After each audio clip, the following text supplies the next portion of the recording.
สวัสดีครับสบายดีทุกคนอีกแล้วเนาะ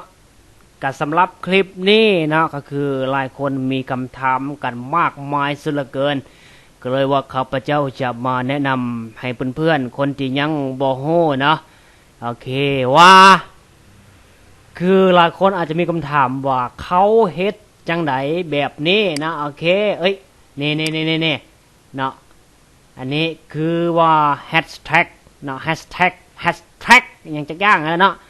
แฮชแท็กที่ว่ามันอยู่ถึงซื้อของคลิปเฮานั่นเองทานผู้ชมแล้วเขาสิฮู้จังไดว่าเขาเฮ็ดแนวใดเนาะเวลาเฮาคลิกเข้าไปมันสิได้เห็นอย่างเดียวเฮาคลิกเข้าไปเนาะตึงนั่นแน่เนาะก็คือแฮชแท็กซื้อคนนี่เองเนาะโอเคนะแล้วเขาสิฮู้ว่าเขาใส่แนวใดเนาะสำหรับคนที่บ่ฮู้เนาะแต่ว่าคนฮู้ก็หลายแล้วเนาะ เอามาเบิ่งเนาะเบิ่งไปนั่นแน่นี่มันอยู่นี่ท่านผู้ชมมันอยู่นี่นะโอเคเฮามาตามเบิ่งว่าเขาเฮ็ดจังใดเดี๋ยวเฮ้ยเดี๋ยวไปเบิ่งวิดีโอตัวอย่างก่อนนะโอเคอันนี้วิดีโอตัวอย่างนะโอเคค่อยจะแก้ไขวิดีโอค่อยนะแก้ไขวิดีโอค่อยตึ้งเฮ้ยอย่ามันสมมุติว่าอันนี้จะเป็นเวอร์ชั่น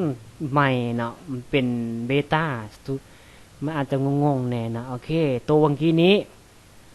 มันจะอยู่นี่ท่านผู้ชมมันจะอยู่ในคำอธิบายเดี๋ยวค่อยจะเข้าไปที่เวอร์ชันคลาสสิกก่อนเนาะเพื่อง่าย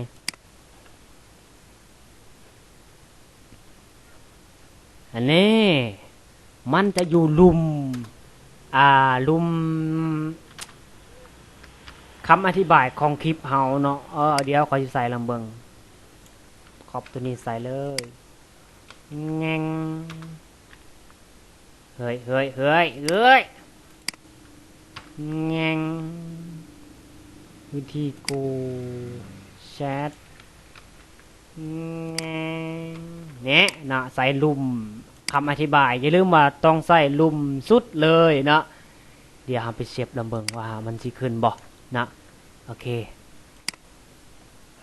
ไปเบิงก่อนแงโอเคมิดจิลีท่านผู้ชม โอเคเดี๋ยวฝากจำบ่เห็นเนาะแสดงว่าใส่ผิดเนาะคำบ่เห็นแสดงว่าเฮาป้องผิดพลาดอันใดหนึ่งเนาะฉะนั้นเฮาต้องกลับไปแก้ใหม่นะไปแก้ใหม่นะข่อยฮู้แล้วว่ามันผิดบนใดเฮ้ยมันต้องได้ใส่ติดกันหวาหรือว่าจังได๋วะใส่ติดก็ติดเซฟเปิดเบิ่งอีกทีนึงนั่นแน่มาแล้วท่านผู้ชมนี่เห็นบ่นี่มาแล้วมาแววแต่ตัวนี้วิธีกูเซตFacebook นี่มันอยู่ห่างกันโพดฉะนั้นมันบ่ได้นะโอเคทำไปแปลงใหม่